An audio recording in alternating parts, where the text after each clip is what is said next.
Hello everyone. नमस्कार दोस्तों। Welcome to true IAS and PCS. Continue करते हैं अपनी GS paper one Indian society के टॉपिक नंबर वन की डिस्कशन को, जिसका नाम है salient features of Indian society and diversity of India. आज की डिस्कशन में हमारे पास जो टॉपिक है डिस्कस करने के लिए, that is structural and functional changes in Indian family system. इस टॉपिक को पढ़ते हुए या इस टॉपिक के क्वेश्चंस के आंसर को एड्रेस करते हुए एक चीज का याद रखना, एक चीज का ध्यान रखना, आपको टोटली अपने दिमाग में देसी होकर चलना है। जितना देसी स्टाइल आप अडॉप्ट कर सको एग्जाम्पल देने में, आप अपने घर परिवार के अंदर जो देखते हो, आपके घर परिवार के अंदर आपके पापा, आपके ताऊ जी, आपके पापा, आपके चाचा, आपकी मम्मा, आपकी बुआ, इन सब के जो रिश्ते हैं, आपकी दादी कहीं और रहती है लेकिन आपके पापा किसी और शहर आके रहने लगे थे, ठीक है। आपके कजन्स के साथ रिश्ते, ताऊ जी घर में कपड़े लेकर आए, चॉकलेट लेकर आए, कुछ सामान लेकर आ रहे हैं, लेकिन वो अपने बच्चों के लिए लेकर आए, आपको और चाचा के बच्चों को भूल गए।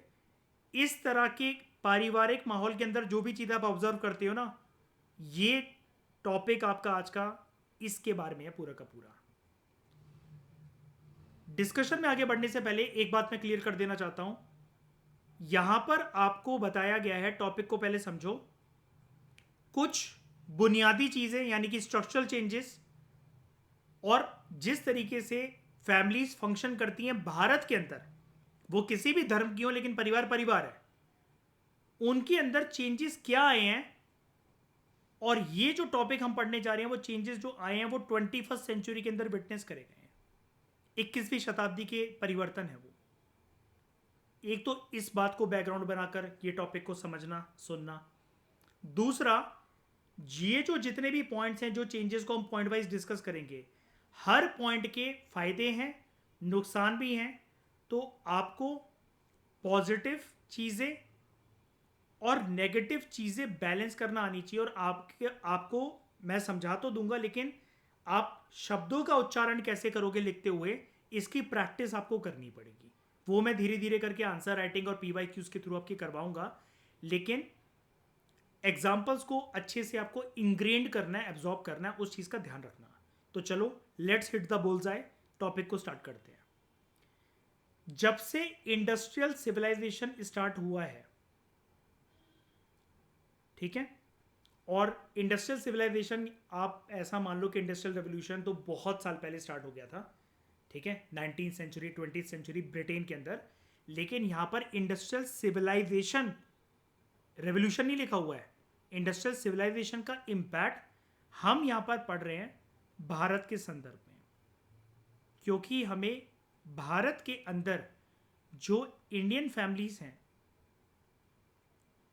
उनके कॉन्टेक्स्ट के अंदर समझना है कि 20वीं शताब्दी से लेकर लेट 20th सेंचुरी से लेकर अर्ली 21st सेंचुरी तक, और अभी भी 21 शताब्दी जो दौड़ लगा रही है हमारी आंखों के सामने, जब से इसकी शुरुआत हुई है, एडवेंट का मतलब होता है शुरुआत होना, तब से कौन कौन से भारत के परिवारों के अंदर स्ट्रक्चरल और फंक्शनल चेंजेस विटनेस करे गए हैं।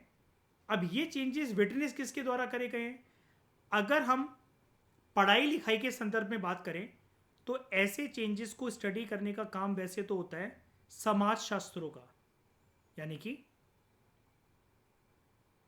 सोशियोलॉजिस्ट का। लेकिन अगर आप एक लेमैन हो, आम आदमी हो, तो आप इन चेंजेस को अच्छी तरीके से समझ सकते हो। और ये कहीं ना कहीं आपने अपने घर में, पड़ोसियों के घर में, रिश्तेदारों के घर में विटनेस जरूर करे होंगे, जिन चेंजेस के बारे में अभी हम पढ़ने वाले हैं। अब इसके पीछे पूरा का पूरा दोष किसको दिया जाता है? ये चेंजेस, भारत का पारिवारिक माहौल जो भी चल रहा था, ये परिवर्तित हो गया जब से इंडस्ट्रियल सिविलाइजेशन का आरंभ हुआ है। इसके पीछे पूरा का पूरा ब्लेम किसको लगाया जाता है? हम दोषी किसको ठहराएं? इंडस्ट्रियल रेवोल्यूशन दिक्कत नहीं थी, इंडस्ट्रियल सिविलाइजेशन दिक्कत नहीं थी, लेकिन उसके साथ जो ये आधुनिक तकनीकी की चीज़ें आई हैं, मॉडर्न टेक्नोलॉजी आई है, इससे पूरे का पूरा बेड़ा गर्क हो गया। इस मॉडर्न टेक्नोलॉजी में इंसान, हर एक घर परिवार का कोई ना कोई व्यक्ति इस कदर खो गया कि वो ये भूल गया मेरे घर परिवार वालों के साथ मेरे कैसे रिश्ते रहने चाहिए। इंसान काफ़ी हद तक, भारत के संदर्भ में अगर मैं बात करूं, सिर्फ भारत के संदर्भ में ही हम बात करने वाले हैं इस टॉपिक में, वो अपना अपना ज़्यादा सोचने लगा। Head of the family person नहीं भी है, लेकिन क्योंकि वो पैसा ज़्यादा कमा कर लेकर आ रहा है तो अपने आप को घर परिवार का बाप समझने लग जाता है। जहां पर एक शादीशुदा लड़की की जिम्मेदारी ये कहती थी भारत के संदर्भ के अंदर कि उसको घर में रहना चाहिए। चलो ठीक है, अच्छी बात है, महिला सशक्तिकरण तो होने चाहिए, वेमेन को हमने एम्पावर करा, बाहर जॉब करने दे रहे हैं, लेकिन लिबर्टी इस कदर कुछ लड़कियों ने शादी के बाद अपना ली भारत के घर परिवारों के अंदर कि अब वो इस प्रकार से घमंड दिखाने लगी कि अगर आप कल को मुझे घर से निकाल भी दो या आपका बेटा मुझे तलाक दे भी देता है, मेरा खर्चा पानी चलता रहेगा, क्योंकि मेरे पैसा कमाने की ताकत और जो औकात है मेरी, वो आपके बेटे और पूरे आपकी परिवार की जितनी कमाई है उससे ज़्यादा है। ये जो मैं बातें आपसे कह रहा हूँ, यही चेंजेस हम डिस्कस करने वाले हैं। इसलिए मैं आपसे कह रहा था कि हर चीज़ के कुछ पॉजिटिव और नेगेटिव एस्पेक्ट हैं। महिलाओं को घर से बाहर काम करने देना विमेन एम्पावरमेंट है, महिला सशक्तिकरण है, तो वो तो हुआ उसका पॉजिटिव एस्पेक्ट। लेकिन पैसा कमाने की आड़ में मियाँ बीवी भारत के घर परिवारों में इतने खोते चले गए हैं 21वीं शताब्दी के अंदर स्पेशली, कि बच्चा संभालने के लिए उन्होंने आया रख रखी है। तो सवाल ये उठता है कि भाई साहब, फिर क्या ज़रूरत थी आपको शादी करने की, जब काम वाली कोई या एक बेबी सिटर जिसको हम कहते हैं, उसी को अगर बच्चा संभालना था। आप पैसा खर्च करके अपना बच्चा संभलवा पा रहे हो, लेकिन जिस बच्चे ने अपना बचपन घर की आया या किसी काम वाली के साथ बिता रखा है, जहाँ पर वो वैल्यूज़ आपके परिवार की उसको नहीं दे सकेगी, सही गलत का फ़र्क नहीं समझा सकेगी।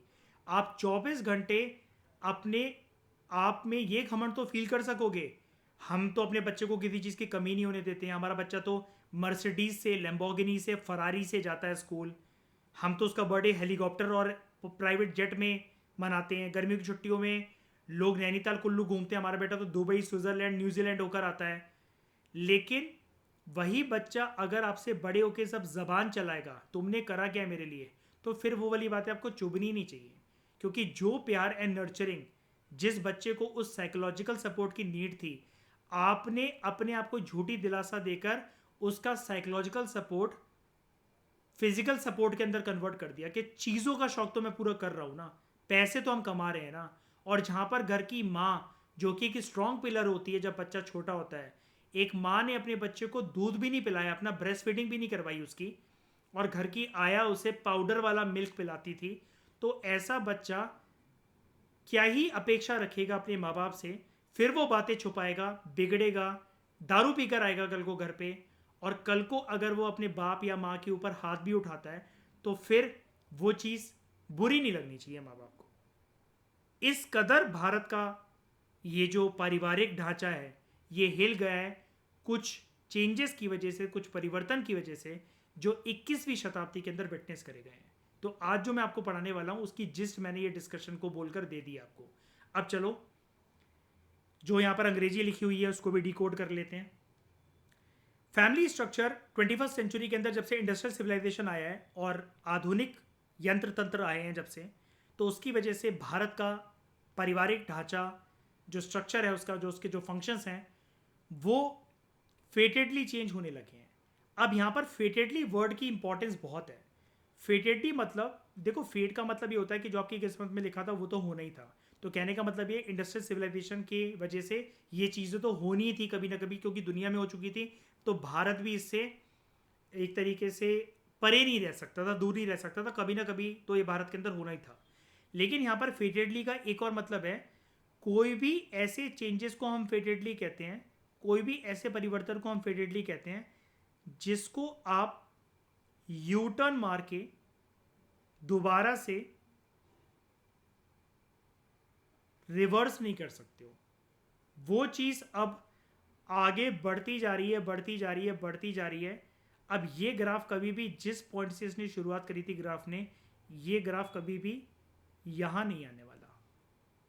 जैसा पहले था वो नहीं हो सकता, उसको कहते हैं हम फेटेडली।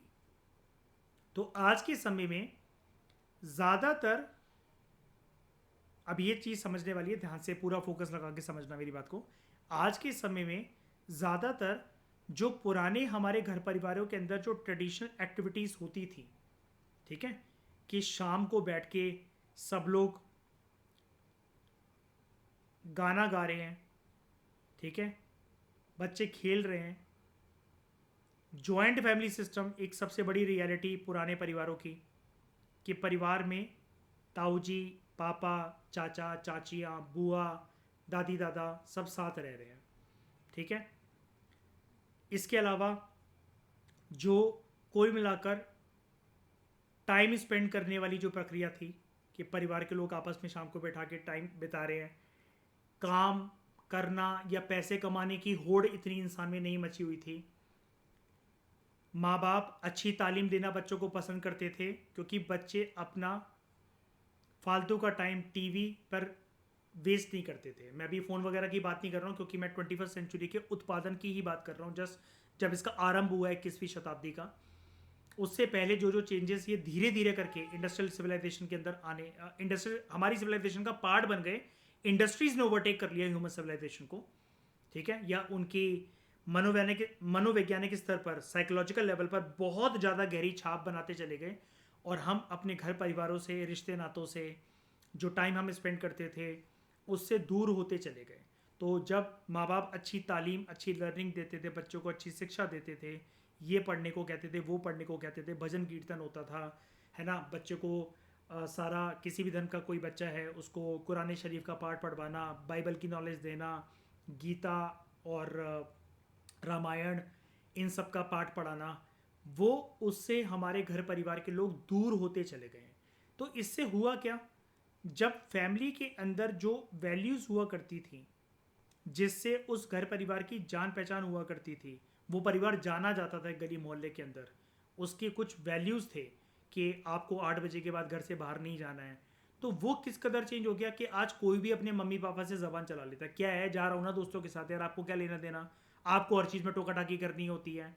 तो ये जो पहले के ज़माने में हमारे जब पिताजी खड़े हो जाया करते थे, या ताऊ जी अगर कुछ बोल दे या दादाजी ने बोला है, तो उनका हुक्म, उनकी बात सराखों पर, एक डर था बच्चों के अंदर, वो डर खत्म हो गया। तो ये मल्टीपल एग्जाम्पल्स मैंने आपको दिए हैं, अभी हम धीरे धीरे करके ये सारे जैसे जैसे हम ये पॉइंट्स पढ़ेंगे तो जस्टिफाई करता चलूँगा, मैं आपको हर एक एग्जाम्पल प्रॉपर कहाँ फिट बैठता है ये बताता चलूँगा।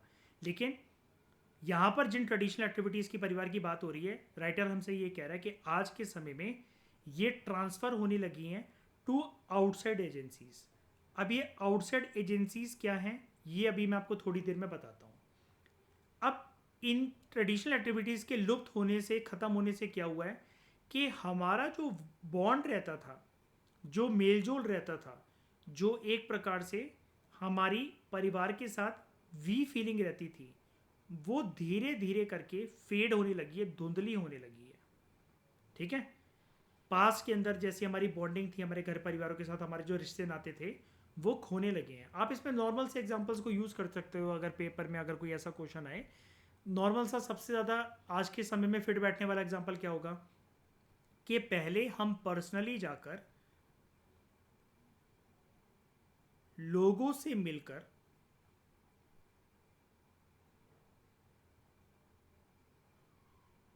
उनको, किसी भी घर परिवार के अंदर कोई माहौल है, आपकी बेटी की सगाई हो रही है, शादी हो रही है, बर्थडे पार्टी है किसी की, तो वो इनविटेशन हम पर्सनली जाके हाथ में पकड़ाते थे। लेकिन अब हम व्हाट्सएप पर एक मैसेज डाल देते हैं कि भाई आपको इनवाइट करा गया है, आना है तो आओ वरना भाड़ में जाओ। तो इसकी वजह से है क्या, हमारे जो बॉन्ड है ना वो दूसरों से दूर होते चले गए हैं। आप जब अपने आप को इतना बिजी दिखाते हो कि घर परिवार में, रिश्ते नातों में अगर किसी के घर में may not God do so, अगर कोई गंभीर परिस्थिति हो गई है, अब उस सिचुएशन में वो पर्सन नहीं आ सका कि यार उनका तो तुम जानते ही हो कि काम कैसा है, एक भी दिन की छुट्टी करेंगे तो सैलरी कट जाएगी, तो तुम उनका काम तो जानते ही हो कि उनको मीटिंग्स अटेंड करनी पड़ती है, बाहर से कुछ क्लाइंट्स आ रखे हैं दूसरी कंट्री से। तो बिजी पर्सन अपने आप को इतना ज़्यादा दिखाने लगा है कि उसके पास अपने रिश्ते नातों के लिए टाइम नहीं है। फिर होता क्या है, इंसान हमेशा खेलता है एक तरीके से, इस वर्ड को आप लिख सकते हो, एक मिनट, इंसान एक तरीके से जैसा उसके साथ हुआ होता है ना, तो साइकोलॉजी कहती है कि इंसान हमेशा काम करता है अपने रिटेलिएशन वाले बिहेवियर पर या फिर रिटेलिएशन वाले एटीट्यूड के साथ। जैसी करनी वैसी भरनी। आपको कोई प्यार देगा, आप उसके ऊपर अपनी जान जान न्यौछावर करोगे। आपके किसी घर में कोई आपदा थी, कोई विपदा थी, उसके टाइम पर आपको जिससे एक्सपेक्टेशन थी वो नहीं आया, तो उनके घर परिवार में भी अगर कोई मर भी जाएगा तो आप नहीं जाओगे।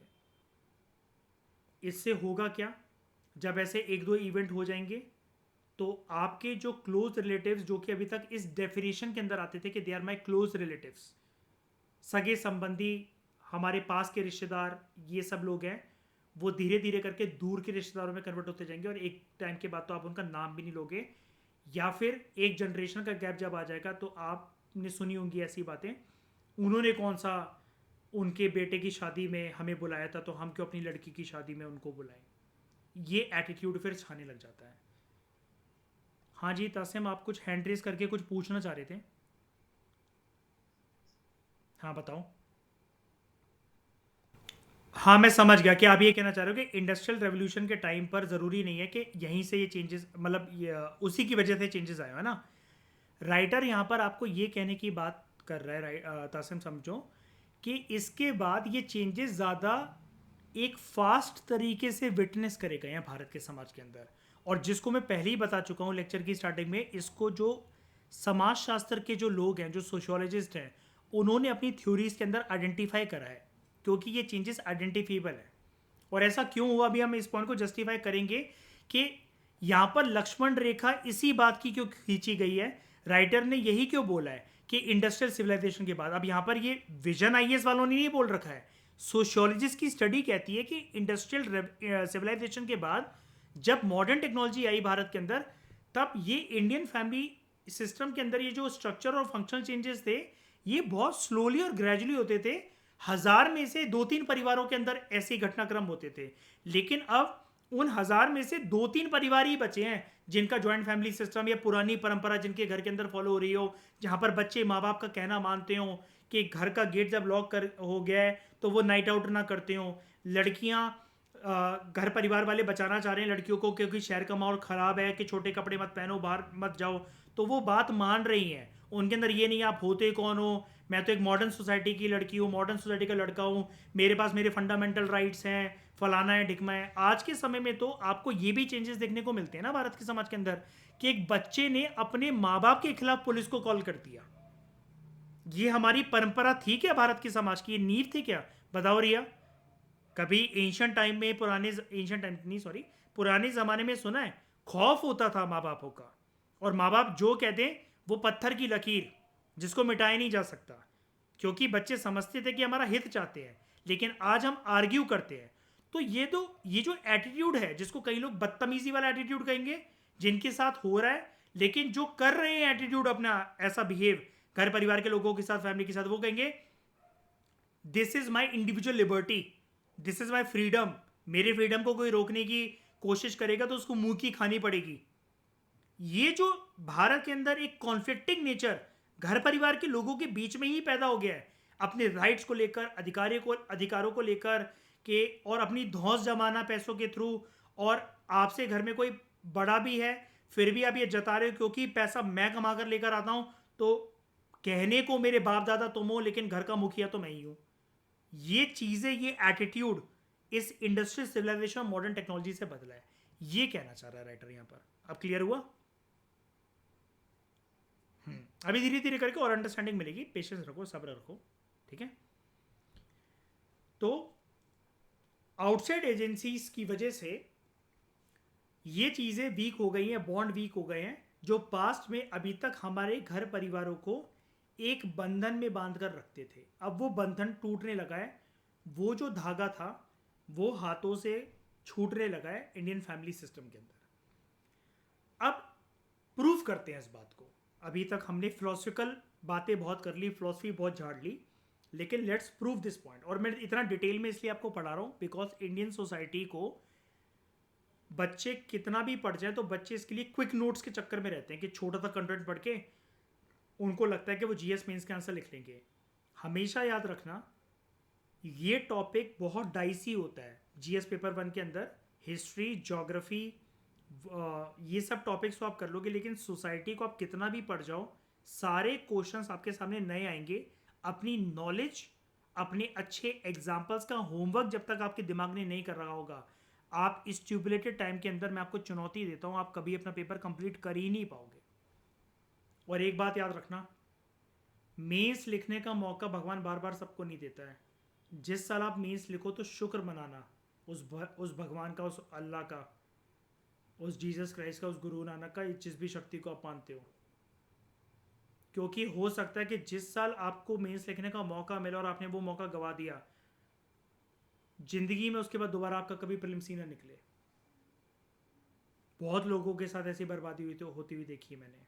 तो अपनी तैयारी को इतना स्ट्रांग रखो कि जिस साल आपने प्रीलिम्स निकाला और मेंस लिख रहे हो आप, मेंस से आप खाली हाथ वापस मत आना। तो देयर अकर्ड अ रिडक्शन। हुआ क्या, मतलब ये प्रॉब्लम आई कैसे और ये प्रॉब्लम विटनेस कैसे करेगी भारत के समाज के अंदर। ये परिवार की जो टुगेदरनेस थी, ये जो बॉन्ड थे, ये आउटसाइड एजेंसीज की वजह से डिक्लाइन कैसे होते चले गए। अब हम आउटसाइड एजेंसीज को डिफाइन करते हैं और ये भी देखते हैं कि प्रॉब्लम एक्चुअली में आई कहाँ पर, कौन कौन से एरिया में। एक तो जो फैमिली का अभी तक एजुकेशनल फंक्शन था ना, वो डिक्लाइन हो गया है। देखो एजुकेशन ना दोस्तों सिर्फ किताबी ज्ञान नहीं होता। आपके मम्मी पापा अगर कम पढ़े लिखे हैं, घरों में वो बर्तन मांजते हैं, रिक्शा चलाते हैं, कोई भी काम ऐसा करते हैं जिसकी वजह से उनकी पढ़ाई लिखाई ऐसी नहीं हो पाई कि वो आपको पढ़ा सकें, और परिवार का कोई भी व्यक्ति पढ़ा लिखा नहीं है, तब तो हमें समझ में आता है कि हाँ यार स्कूल, यूनिवर्सिटीज़ और जो हमारी टेक्स्ट बुक्स हैं वो हमारा भला कर सकती हैं, क्योंकि माँ बाप इतने सक्षम नहीं है कि वो हमें पढ़ा सकें। लेकिन यहाँ पर एजुकेशन को जो पोर्ट्रे करा जा रहा है राइटर के द्वारा, वो थोड़े दूसरे पर्सपेक्टिव से करा जा रहा है। स्कूल और कॉलेज के ज्ञान की बात नहीं करी जा रही है। कुछ वैल्यूज जो होती हैं, एजुकेशनल वैल्यूज या अच्छी शिक्षा, लर्निंग्स को लेकर जो कि आपके जीवन में काम आएगी। Your behaviour, your attitude in the society, आप किन दोस्तों के साथ घूमते हो, कैसा आपका ग्रुप है, इस प्रकार की एजुकेशनल वैल्यूज प्लस यहाँ पर आपके स्कूल वाली, आपके टीचर्स वाली, आपकी यूनिवर्सिटी वाली और किताबी वैल्यूज। पहले घर परिवार ही सिखाया करता था बहुत सारी बातें। ऐसा नहीं है कि लोग स्कूल नहीं भेजते थे अपने बच्चों को, लेकिन घर परिवार के लोग टाइम देते थे। अगर माँ बाप आज के समय में पढ़े लिखे हैं भी तो उनको क्या लगता है, पैसा खर्च करो, अच्छा ट्यूशन टीचर मिल जाएगा, पैसा खर्च करो ज़्यादा, अच्छी कोचिंग ज्वाइन करवा देंगे, पैसा खर्च करो ज़्यादा, एसी लगे हुए हैं जिन कमरों में, ऐसे स्कूल ऐसे कॉलेजेस में भिजवा देंगे। लेकिन वो खुद ध्यान नहीं देते हैं कि बच्चा अगर पढ़ रहा है या मेहनत कर रहा है तो वो किस एरिया के लिए कर रहा है, करना क्या चाहता है, उसको रुकावटें कहाँ कहाँ पर आ रही है। तो यहाँ पर जो आउटसाइड एजेंसी हुई, एजुकेशन को एज अ वैल्यू जो अभी तक चलती थी घर परिवार के अंदर, उसकी रिडक्शन के लिए जो रिस्पॉन्सिबल है, तो वो जो आउटसाइड एजेंसी है वो है एजुकेशनल सिस्टम को ओवर पावर कर लिया बाहर की फोर्सेस ने, like schools, universities, coaching institutions, private tutors, जो कि आपसे पैसा लेकर ही आपका काम करेंगे। और इसमें आप एक और चीज लिख सकते हो कि पहले के ज़माने में शिक्षा का मूल्य जो था वो पैसों से लेकर नहीं था। कोई भी विद्यार्थी अगर अपने शिक्षक के पास जा रहा है तो शिक्षक कभी भी पैसों के आधार पर उसको कम या ज़्यादा नहीं पढ़ाएगा, और कोई भी उसके दरवाजे से खाली हाथ नहीं लौटेगा। जहाँ पर बात शिक्षा की आ गई, लेकिन आज के ज़माने में शिक्षा से बड़ा कोई धंधा नहीं है। कई लोग यूपीएससी का एग्ज़ाम निकालने के बाद, आप बहुत दूर की तो बात छोड़ ही दो, सिलेक्शन ले लेते हैं, अच्छी रैंक ले आते हैं, एंड अपने रैंक के बेसिस पर दे रिजाइन फ्रॉम द सर्विस और फिर कोचिंग इंडस्ट्री में आ जाते हैं, क्योंकि उनको लगता है कि यहाँ पर ज़्यादा पैसे हैं एज कम्पेयर टू सर्विस।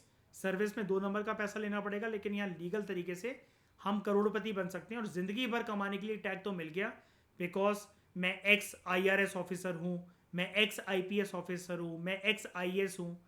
कई IAS ऑफिसर बुढ़े हो चुके होते हैं, चल भी नहीं पा रहे होते हैं, इंस्टीट्यूट्स में जा जाकर ओपन सेशन वेबिनार्स लेना, बच्चों को गाइड करना। अरे भाई, जिस 50 साल पहले प्रीलिम्स को तुमने निकाला था वो आज के समय में हमें दे दिया जाए तो हम बिना पढ़े उसको क्वालिफाई कर सकते हैं। आज का पेपर बताओ ना कि कैसे निकलेगा जैसा पेपर आ जा रहा है। लेकिन बच्चों को क्या दिखता है, इंडस्ट्री है वैसी तो लोगों की थिंकिंग भी वैसी है। बच्चों को क्या दिखता है, अरे वो एक्स IAS ऑफिसर है, वो तो एक्स IPS ऑफिसर है, वो तो रिटायर्ड चेयरमैन रह चुके हैं यूपीएससी के, तो धंधा बन गया एजुकेशन। तो यहाँ पर एजुकेशन की इंडियन सोसाइटी से तो वैल्यू कम हुई है, लेकिन परिवार से भी ऐसे वैल्यू कम हुई है। फिर रिक्रिएशन एक्टिविटीज़ घर परिवार से कम हुई है। रिक्रिएशन मतलब क्या होता है, हंसी मजाक करना, बैठना, बातचीत करना, मज़े करना, बेसिकली इसको कहते हैं रिक्रिएशन। अब ये कैसे कम हुई है, आज के ज़माने में भले ही घर परिवारों में किसी के यहाँ ज़्यादा पैसा आ रहा है, कम पैसा आ रहा है, लेकिन कमाने के लिए घर से बाहर निकलना, पैसा कमाने के लिए, घर चलाने के लिए, अपने परिवार को सपोर्ट करने के लिए वो टाइम बहुत लेता है। कहने का मतलब ये, एक सुबह का निकला हुआ आदमी पूरे महीने भर जिससे उसका घर चल सके, 30 दिन अपने आप को रगड़ता रगड़ता रात को पहुंचता है और वो थका हारा चूर चूर हो जाता है, जिसके बाद उसके पास कोई टाइम नहीं रहता अपनी बीवी से बात करने के लिए। अगर औरत बाहर जा रही है, मदर भी आपकी वर्किंग है, फादर भी वर्किंग है, तो वो आके सिर्फ अपना डिनर, थोड़ी बहुत जो उनको बात करनी है, जो ऑफिस का काम है, लैपटॉप को लेकर बैठना, वही सब करते हैं। बच्चे के साथ पूरे दिन क्या हुआ, आपकी लड़की को कोई फॉलो कर रहा था, किसी ने कोई अश्लील मैसेज भेजा आपकी लड़की को, आपकी लड़की उसको बोलने से डर रही है, आपके लड़के को किसी लड़के ने मारा, कोई टॉर्चर कर रहा है आपके बच्चे को। माँ बाप के पास इतना टाइम ही नहीं है अपने बच्चों की समस्याओं को सुनने का। तो इंटरेक्शन यहाँ पर फैमिली तो छोड़ दो, पेरेंट्स और चाइल्ड के बीच में भी कम होने लगा है। रिक्रिएशनल एक्टिविटीज को तो छोड़ ही दो, माँ बाप थकार कर आए हैं, they want there relax time. कुछ बाप आते हैं घर पर, अपना रात को पैक वैक बनाएंगे, आराम से टीवी देखी, खाना खा के सो गए। मम्मियाँ किसी की वर्किंग है, ऑफिस का काम करते करते ऑफिस से आएंगी, घर पे भी ऑफिस का काम करने लग गई, थोड़ी बहुत कंप्लेंट्स करने लग गई, बाहर का भी काम देखो, बच्चों को भी देखो, ये भी करो वो भी करो, ऐसा करते करते थोड़ी बहुत इंटरेक्शन करके सो गई, और रात को मोबाइल चलाते चलाते, अपना ऑफिस का काम करते करते, ऑफिस की PPTs को बनाते बनाते लैपटॉप पे उनकी आंख लग गई, और अगले दिन से उनका वही रूटीन चालू।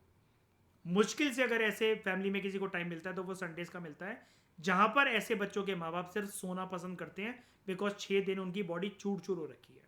ऐसे रिक्रिएशनल एज अ वैल्यू का टाइम इंडियन फैमिली सिस्टम से कट चुका है। उसके बाद रिलीजियस वैल्यूज, मंदिर जाने का टाइम लोगों के पास घर परिवार के अंदर खुद नहीं है, because all people are working. सुबह के निकले हुए रात को आते हैं, कुछ लोग घर से पूजा वगैरह पाठ करके निकलते हैं, तो वो अपने बच्चों को इतना ध्यान नहीं दे पाते, अपने बच्चों पे इतना समझा नहीं पाते हैं कि सुबह जल्दी उठना चाहिए, तुम भी पूजा पाठ करो। उनको हनुमान चालीसा सिखाना, उनको कुरान शरीफ का पाठ बताना, उनको नमाज की इंपॉर्टेंस करना बताना, उनको चर्च भेजना संडेज को, उनको ये बोलना कि गुरुद्वारे में मत्था टेकने से या गुरुद्वारे के अंदर चलिया करने से, गुरुद्वारे में एक प्रक्रिया होती है चलिया करने की, 40 दिन तक अगर आप लगातार गुरुद्वारे जाते हो तो आपकी कोई भी मनोकामना पूरी हो जाती है। और गुरुद्वारे में एक अच्छी बात ये होती है कि जिन लड़कियों के पीरियड्स आ रखे होते हैं, जो मेंस्ट्रुअल साइकिल पर है अपने, आपको पता है कि मुसलमान धर्म और हिंदू धर्म अलाउ नहीं करता मेंस्ट्रुअल वेमेन को अलाउ एंट्री, अब ऑब्वियसली बात है, एक लड़की की खुद जिम्मेदारी बनती है कि वो जब उसके पीरियड्स आ रखे हैं, जब वो मेंस्ट्रुअल साइकिल के फेज में, तो वो एंटर ना करें इन प्रेमाइसेस के अंदर, लेकिन गुरुद्वारे के अंदर ऐसा कुछ नहीं होता।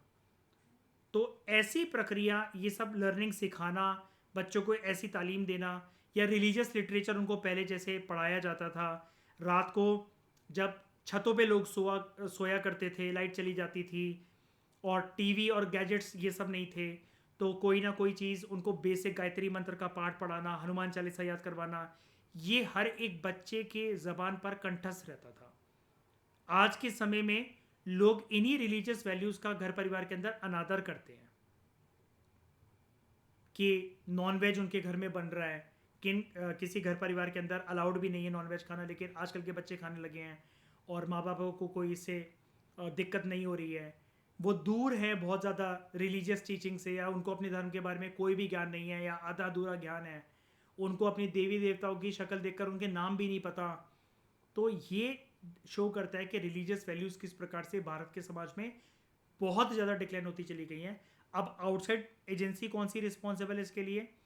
अगर हम रिक्रिएशनल एक्टिविटीज़ की बात करें, जिसका मैं आपको एक्सप्लेन करना भूल गया, आउटसाइड एजेंसी, यहाँ पर आउटसाइड एजेंसी है बाहर का ल्यूक्रेटिव, बाहर की मतलब घर से बाहर निकलकर जो ल्यूक्रेटिव जॉब्स हैं, आपको अपना घर परिवार जो चलाना है वो, प्लस कुछ कुछ बड़ी ज़्यादा ल्यूक्रेटिव और अट्रैक्टिव नौकरियां, जहां पर आपको लगता है कि आपके पास स्किल ऐसी है कि जिससे आप करोड़ों लाखों रुपए का पैकेज ले सकते हो कॉर्पोरेट सेक्टर के अंदर।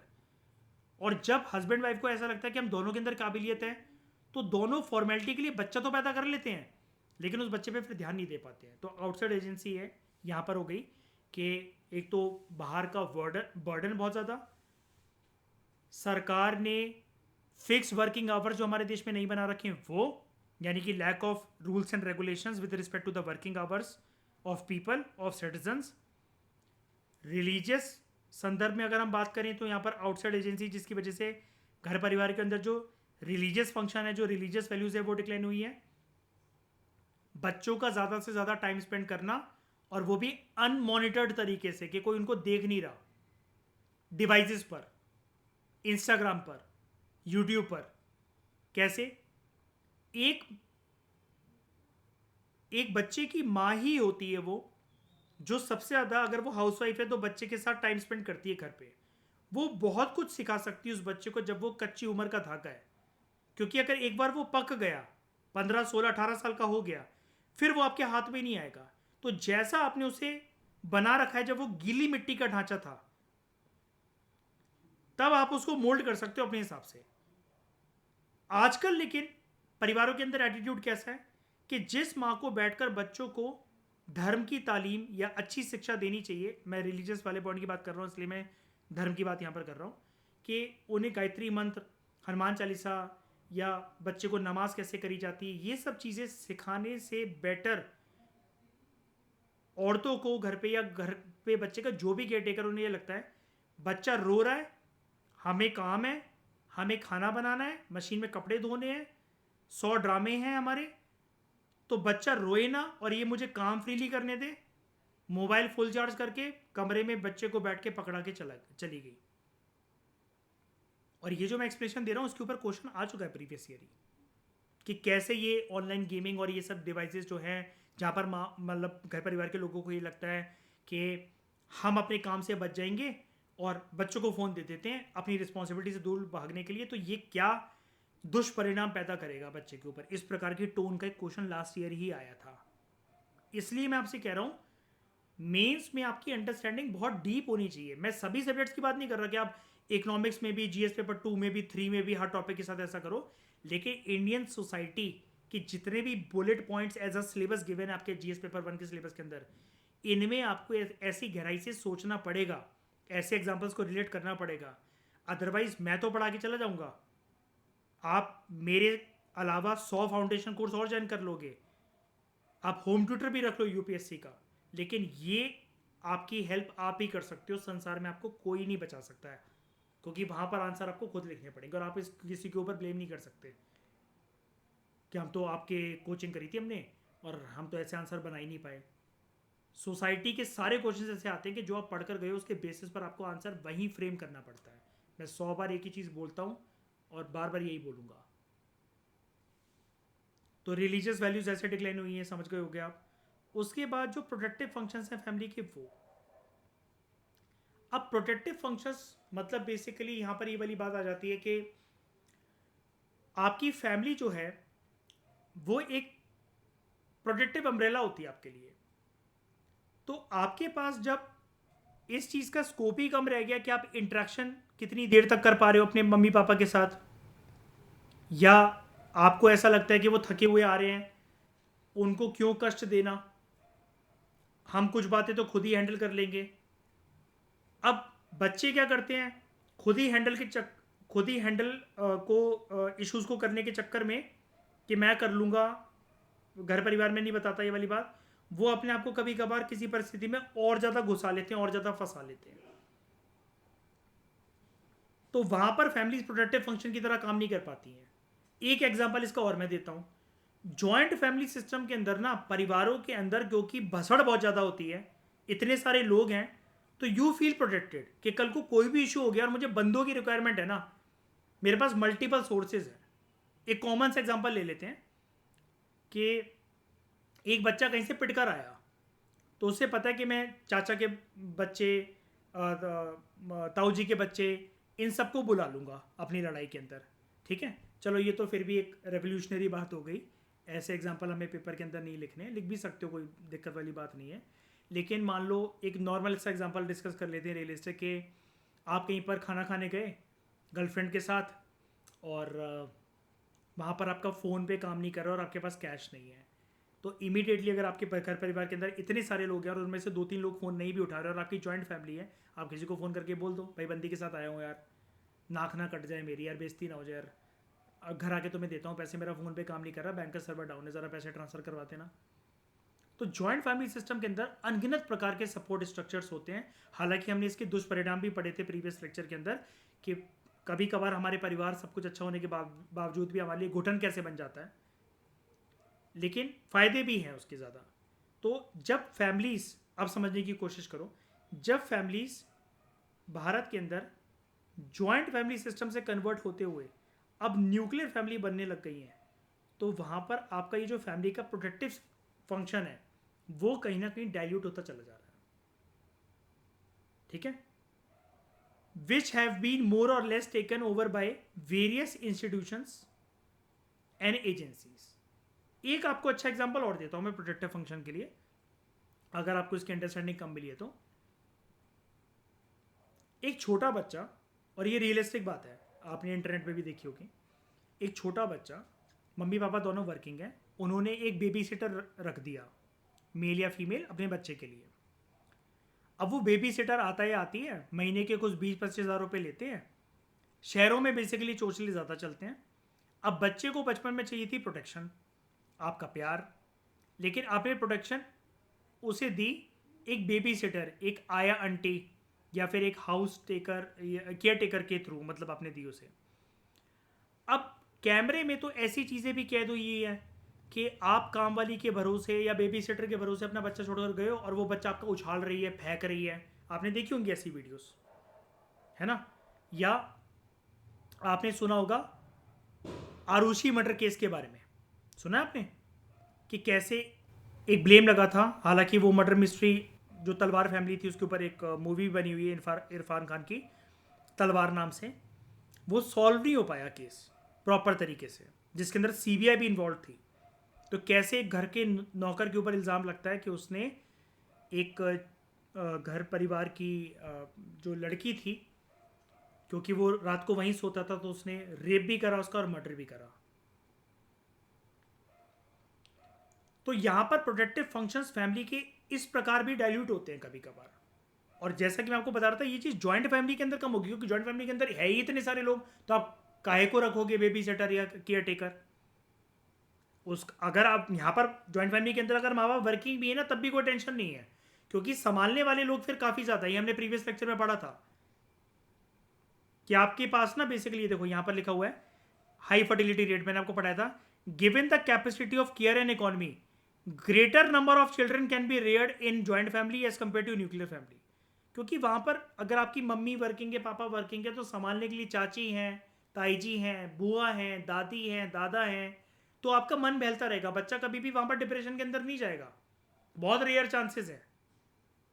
दादाजी उसको वॉक कराने ले जाएंगे, बच्चा छोटा भी है तो अगर उसके टाइम पर दूध की बोतल की बात है ना, तो वो चाची पिला देंगी उसको कभी दूध बोतल से, कभी ताई जी दे देंगी, है ना। बच्चे का डायपर चेंज करना है, बच्चे को सूसू आई है, उसको पॉटी जाना है, ये सब कुछ संभालने के लिए घर पे इनफ मेंबर्स हैं।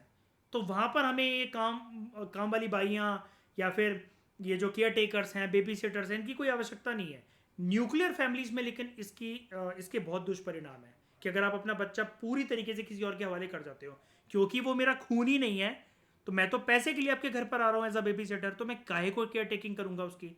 और बचपन में अगर उसे ऐसी केयर टेकिंग नहीं मिली तो ऐसा बच्चा बड़े होके या तो बिगड़ सकता है, डिप्रेशन के अंदर जा सकता है, और वो सिंगल चाइल्ड है तो और सोने पे सुहागा, फिर तो वो कुछ भी कदम उठा सकता है। और ऐसा बच्चा जब एडोलेसेंट की एज में आता है तब वो पीयर प्रेशर के अंदर आकर अर्ली सेक्सुअल एक्टिविटीज़ के अंदर एंगेज होना, दोस्तों के ग्रुप के अंदर ये बात चलना कि भाई सबकी गर्लफ्रेंड है तेरी गर्लफ्रेंड नहीं है, सबका बॉयफ्रेंड है तेरी बॉयफ्रेंड नहीं है, तो अपने आप को कूल बनाने के लिए अपने पाथ से डेविएट हो जाना। और फैमिलीज के अंदर तो वैल्यूज़ है ही नहीं, क्योंकि माँ बाप तो बचपन के अंदर थे ही नहीं वैल्यूज़ देने के लिए, तो सही गलत का फर्क लगता ही नहीं है, क्योंकि ऊपर किसी का डर भी नहीं है। मम्मी पापा दोनों वर्किंग है तो बड़ा होकर बच्चा ये समझता है ये तो और अच्छी बात है। अब तो जैसी मम्मी पापा घर से बाहर निकलेंगे अपने गर्लफ्रेंड बॉयफ्रेंड को घर पे बुला लेंगे, हम पार्टी करेंगे घर पे बैठ के, दारू पीएंगे, छल्ले बनाएंगे सिगरेट पी के। तो यहाँ पर ऐसे कर करके फिर एक टाइम के बाद जब माँ बाप ही आर्ग्यू करते हैं ना, या थप्पड़ मारते हैं अपने बच्चे को, तब वो बच्चा कुछ टाइम के बाद उसके हौसले बुलंद हो जाते हैं कि तुमने मेरे लिए किया क्या है। ये आगे से जवाब आना बच्चे का लाजमी है, क्योंकि बच्चे को बचपन में वैल्यूज ही नहीं मिली। तो ऐसे प्रोटेक्टिव फंक्शन भी डाइल्यूट होता है। और इसके लिए आउटसाइड एजेंसी कौन सी है? अर्बन सेंटर्स के अंदर आप लिख सकते हो बेबी सिटर का कॉन्सेप्ट होना, कि जहां पर माँ बाप अनगिनत पैसा कमा रहे हैं, पूरे दिन पैसा छाप रहे हैं। ऐसे ऐसे उनके घर हैं शहरों में कि जो हम पिक्चरों में इमेजिन नहीं कर सकते हैं। लेकिन दिक्कत भरी बात यही है कि बच्चा पैदा उन्होंने सिर्फ फॉर्मेलिटी के लिए करा हुआ है, वो ध्यान नहीं रख सकते। ऐसा बच्चा झूठ बोलना सीखेगा, नजरें चुराएगा माँ बाप से, और एक टाइम के बाद माँ बाप पे हाथ भी उठा सकता है, जबान तो चला ही लेगा गारंटी। तो ये कुछ स्ट्रक्चरल और फंक्शनल चेंजेस हैं इंडियन फैमिली सिस्टम के अंदर, जिसका इंट्रोडक्शन मैंने आपको काफ़ी डिटेल्ड तरीके से दिया। और इसके बेसिस पर अगर कोई क्वेश्चन आता है तो आप अच्छे खासे तरीके से आप अपने इंट्रोडक्शन प्लस कुछ बॉडी के पार्ट को एड्रेस कर सकते हो। हालांकि इस टॉपिक की बॉडी से रिलेटेड कुछ एस्पेक्ट्स जो पॉइंट वाइज हमें जो डिस्कस करने हैं उसको भी हम पढ़ेंगे, लेकिन फिलहाल इस डिस्कशन में इतना ही। Thank you very much for discussion.